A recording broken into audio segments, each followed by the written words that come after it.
2025 సంవత్సరం ఆగస్టు నెల 16 నుంచి 15 నుంచి 30 వరకు మిథున రాశి ఎట్లా ఉందో చూద్దాం. ఈ మిథున రాశికి శుక్రుడు, బుధుడు, కేతువు ఈ 3 గ్రహాలు తప్పితే ఏ గ్రహాలు కూడా పూర్తిగా బాగాలేవు.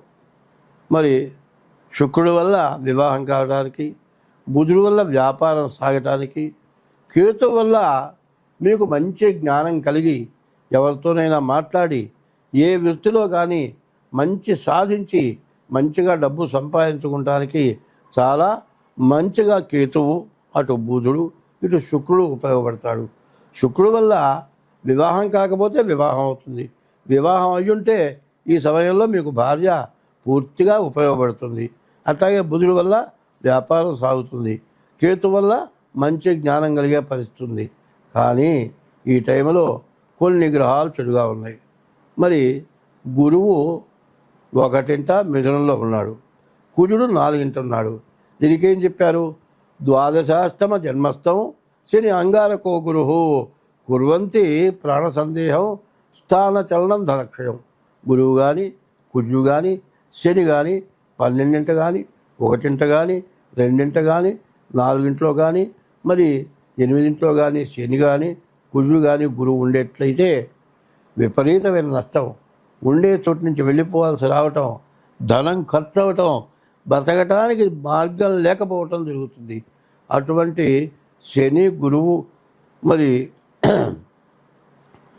శని, గురువు, కుజుడు వీళ్ళ ముగ్గురులో గురువు పూర్తిగా బాగాలేడు, కుజుడు పూర్తిగా బాగాలేడు, కాబట్టి రాహు బాగాలేడు, మరి శని బాగాలేడు. అయితే ఈ మొత్తం గ్రహాల్లో గురువు, కుజుడు మాత్రం మీకు పూర్తిగా అనవసరమైన ఖర్చులు, అనారోగ్యాలు, ఉద్యోగంలో ఇబ్బందులు, ఉన్న ఇంట్లో నుంచి వెళ్ళిపోవాల్సిన పరిస్థితులు రావటం, అప్పులు కావటం, అప్పుల వల్ల సొంత ఇల్లు అయినా సరే వదిలిపెట్టి పోవాల్సిన పరిస్థితి రావటం, ఇటువంటివన్నీ కూడా జరిగే లక్షణాలు ఉన్నాయి.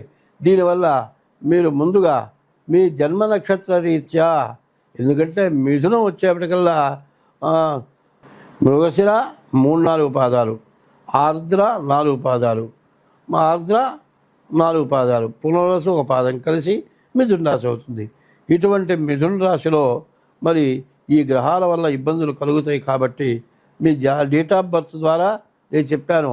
మరి ఈ నక్షత్రాలు మీవి ఉంటే జన్మ నక్షత్రాలు అయితే సరే, అట్లా కాకపోతే పిలిచే పేరును బట్టి మాత్రం నేను చెప్పేది జరగదు.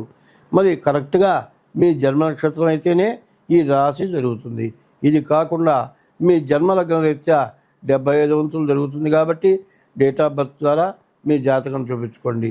అయితే ఇప్పుడు ప్రత్యేకించి చెప్పేది ఏమిటంటే, మనకు ఈ సంవత్సరం 6 గ్రహాలు పూర్తిగా పాపగ్రహాల యొక్క పరిపాలన రావటమే కాకుండా మొన్న మార్చి 30వ తారీఖు 6-9 మీనంలో 6 గ్రహాలు పాపగ్రహాలు ఏకమైనవి.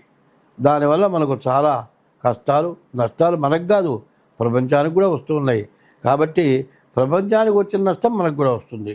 కాబట్టి ప్రతి వాళ్ళు కూడా ముందు డేట్ ఆఫ్ బర్త్ ద్వారా, మరి జన్మ లగ్నం ద్వారా జాతకం చూపించుకుంటే మీకు ఏ లోటు ఉండదు. కాబట్టి ఎందుకు చెబుతున్నాను అంటే, ఏదో మేము బతకడానికి కోసం చెబుతున్నాను మాత్రం ఆలోచించద్దు. ఎందుకంటే మరి మంచి రోజులు కానప్పుడు మరి మన జాతకం చూపించుకోవటం చాలా అవసరం.